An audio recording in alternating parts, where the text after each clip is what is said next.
বিকালে আমার ব্যাটাটা নিয়ে একটু বেরিয়ে পড়েছি, একটু বলি ওর জুতো কিনে দিতে হবে, চল সঙ্গে।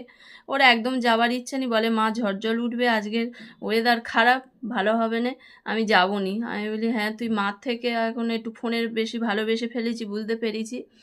মা বাবার সঙ্গে থাকবে না, শুধু বাড়ি থাকলে একটু জানে ফোন দেখতে পারবো, টিভি দেখতে পারবো। তা ওর তো জুতো কিনতে হবে, কদিন বেশ ঘুরে বেড়ে কাটাচ্ছিলাম, এবার তো 20 তারিখ থেকে স্কুল খুলবে, তাই স্কুলে তো যেতে হবে। আর ওই জুতোটা বলি কিনে দিই, ছোট হয়ে গেছে, আর ছিল আগে। আর এই দেখো ওই হিমালয়ের আগের দিন মিষ্টি খেয়েছে, চকলেট মিষ্টি স্বাদ পেয়েছে খুব, আবার এই আজকের এই বাজারে ঢোকার আগে মিষ্টি টিষ্টি একটু খেয়ে নিল, চকলেট সন্দেশ মিষ্টি, সত্যিই খুব সুন্দর হয়েছে মিষ্টিগুলো, ওই হিমালয়ের চকলেট সন্দেশগুলো। আর এই দেখো বারুইপুরে এখন পুরো গড়িয়াহাট হয়ে গেছে না, পুরো গড়িয়াহাটে যেতে হবে না। একসময় আমার মেয়ের ড্রেস কেনার জন্য, জামা কাপড় কিনতে আমি সেই গড়িয়াহাটে গিয়ে শুধু সিটি স্টাইলটা খুঁজে বেড়াতুম, আর সিটি স্টাইল এই চালু হয়ে গেছে ঈদের আগে। আর এখানে আমি বলি শ্রীলেদার্সে ঢুকবো না কোথায় বিয়ে বাড়ি ঢুকতে ভর্তিছি, তা কী জানি, প্রথমে একটু ঘাবড়ে গেলুম। তারপরে ও বাবা দেখি এখানে কি সুন্দর ঈদ মোবারক বলে সাইজে রেখে দিয়েছে। আর এই পুচকিটা আমরা সেই থেকে বসে আছি, আমাদের দেখে যাচ্ছে, এক মনে বললুম বাবু তুমি একটু চশমাটা পরো দেখি। একদম ঠিকঠাক চশমা পরেছে, ওইরকম চশমা আমিও ছোটোবেলা পরতুম ওইরকম করে। আর এই দেখো একটা জুতো নিয়ে নিচ্ছে, আমার বেটা আর একটা কিনতে বলতেছিল, আমি বলি না আর কিনবো না, এই একটা নে বাবা।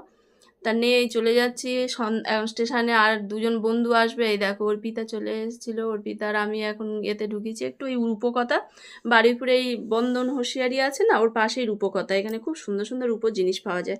তো আমাদের পছন্দ হয়েছিল, কিন্তু অনেক দাম বলে আর অর্পিতা ওটা নেবে বলেছিল আর নিল না। আর এই দেখো এই ওখান থেকে বেরিয়ে এই ঘুগনি দোকানের দাদার খোঁজ দিয়েছি, বাবা অনেক কষ্ট করে করে। এই ঘুগনি দোকানদারের বাড়ি সেই মাধবপুরে, লক্ষ্মীকান্তপুর মাধবপুরে। ওই ঘুগনিটা বেশ স্বাদ পেয়েছিলাম বলে একদিন আমি আর সোনালি খেয়েছি, তা আজকে ঘুগনি খেয়ে নিচ্ছি। 3 বন্ধু মিলে ইয়ে খেলুম, মৌমিতা ওই রিপনের এনেছিল, আর ওই আইসক্রিম খেলুম। কাকু যাই হোক এখনও 10 টাকার আইসক্রিম দিয়ে যাচ্ছে এখনও পর্যন্ত এই বাজারে।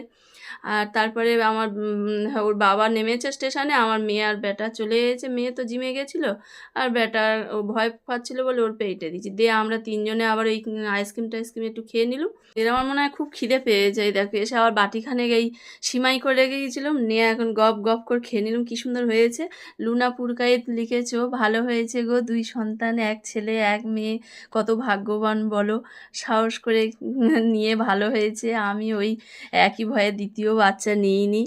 আমি প্রতিদিন তোমার ভিডিও দেখি, খুব ভালো লাগে তোমার রান্না বান্না কাজকর্ম সাজগোজ, তুমি আমার নাম নিও একদিন, নাও না, ধন্যবাদ দাও অবশ্য, তবে অভিমান হলে আর কমেন্ট করবো না। উমা ওরম কথা বলো নি গো, কমেন্ট করবে।